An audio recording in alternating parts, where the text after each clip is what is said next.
Hi, I'm Rick Conlow. I'm glad you're here. Thanks for coming. We're going to talk about the 12 difficulties that define a manager's destiny. I don't know about you, but I've been leadership and management most of my life. I did have a sales position for a while as well. And sometimes the problems of leadership is like a tsunami hitting us. Can you relate to that?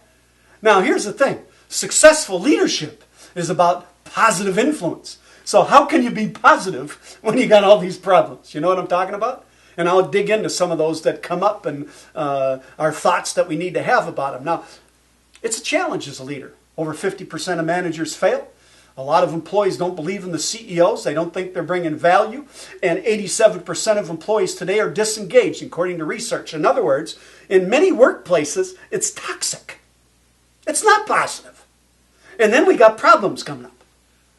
And how are we going to succeed as a leader? Well, I'm here to tell you there's good news, and I'll share with you a way to break through. Now, I don't know if you can relate to this. Are you a little frustrated? Are you a little dejected or demoralized about your career and the path you're taking? Maybe that fits you. Now, maybe yours is going well, and you're just looking to ramp it up. But we found a lot of managers are in that state of anxiety. They're not feeling good about it. And here's the thing. If you're in that, excellent! This is the day to change. This is the day to get better. And if you're not into it, excellent as well, because you can make even more progress. So here are the difficulties. I'll make a few comments about each of these as we go along. First one, getting everything done. I don't know about you, but what I've seen and the clients we work with as we consult with them in the areas of leadership, sales, and the customer experience is they got too much to do, too many priorities. Had a meeting with a company just a few weeks ago, and they have 400 new initiatives going on in this $20 billion company. Can you imagine what every manager is thinking? They're going, oh my gosh, how are we going to do this? Their jobs are at stake. Their bonuses at stake. You know what I'm saying? How are you going to get it all done? And so what it says is today, more than ever, we got to be organized and planned. And then reaching team goals. I had another meeting, and the managers I was working with says, hey, if we exceed our goals, our boss is only going to raise them. Now, the truth is, there are some ceilings about best performance. And we need to learn in management is to set our people up to win, not fail. And when they win, we don't raise the bar so far out of line that it destroys their motivation to try again the next year. Sometimes we're our own worst enemy. But we can reach our goals. People can do incredible things. We have to ask ourselves, are we giving them the training? Are we giving them the coaching that they need? Are we removing the roadblocks? Those kinds of things. And then giving negative feedback. How do you do that well? See, a lot of these difficulties can be overcome if we're students of the game. So there's a better way to give negative feedback. Quite frankly, feedback is the breakfast of champions. You don't get better unless you learn what you're doing well, so you keep doing it. And you don't get better if you don't hear the things you're not doing so well. So it means we have to communicate with our team. So there's an art to that. And there's also a skill to that. That's also lends itself being a student of the game. And it ties in with the next one, dealing with poor performance. Now, you know what? Employees will have performance problems. That's the nature of the game. It's going to happen. Does it mean they're a bad person because they do something wrong or they make a mistake? No, we can learn from that. It's all in how we handle it. Do we beat them up or do we build them up? See what I'm saying here? So that relates to those 2 points. And then how do you handle team conflict? You got one person doesn't like the other person, or you got a significant difference of view about which direction you should go, say, on a goal. And how do you facilitate that? Okay? So, the classic skills of listening, understanding, empathizing, paraphrasing, sharing, asking further questions about that. We can learn how to deal with that conflict. But if you don't deal with that issue, you're going to have trouble succeeding as a leader. The next one, firing an employee. How do you deal with that? Well, the biggest thing is have an ongoing coaching process. That'll help us do a better job so that when we get to the point, if someone needs to be fired, we just have a short meeting and say, you know what, we had these goals, you didn't reach there, we're going to have to let you go. It's not personal anymore. They already know that.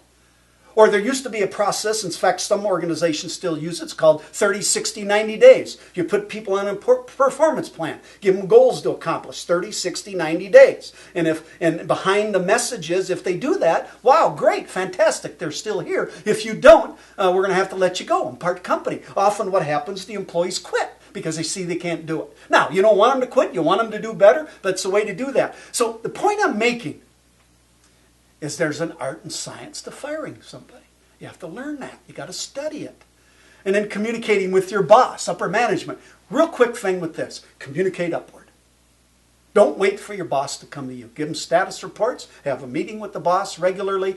No surprises. And guess what? More often than not, your boss will leave you alone if you do that. Don't wait for your boss to come to you with a plan. You put the plan together. So the point is, if you don't do that kind of communication, which a lot of employees do, if I don't hear from my boss, that's good news. When I hear from him, it's bad news. No. You initiate the communication. It helps us do better as a leader. And losing key employees. Now, a lot of times we lose key employees because we don't treat them right. We don't challenge them. We don't get them involved. We don't go to bat for them for pay increases or added perks based on their performance.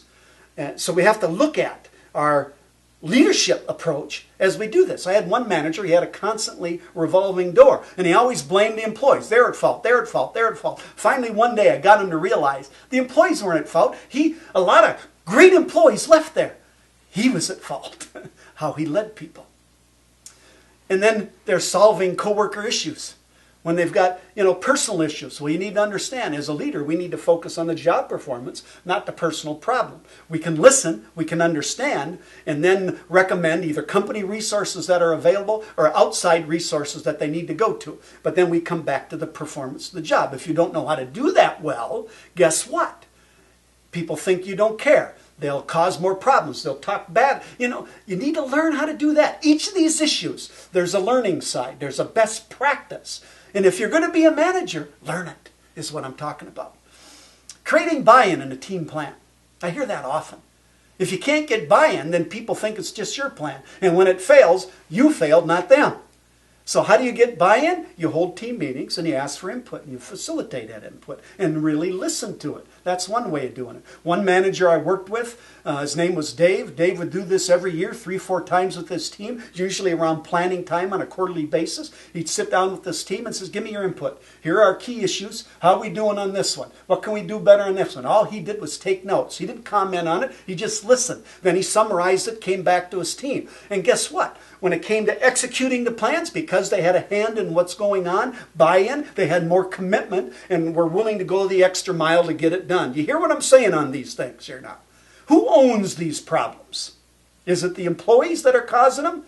Other departments that are causing them? Your boss that are causing them? No. The difficulties that define a manager's destiny, the degree that they're successful working through them, is with the manager. With the manager.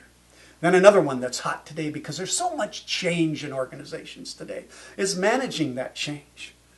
And the difference with that, in one company we were working with, one manager got together with his team and said, hey everybody, the management did it again. They're making another change. I don't know why they're doing it. It's not good for us. We're going to have to slow down the workplace and take time off. I'm probably going to have to lay off 3 of you. That's how we handle it. The other manager said this to the team.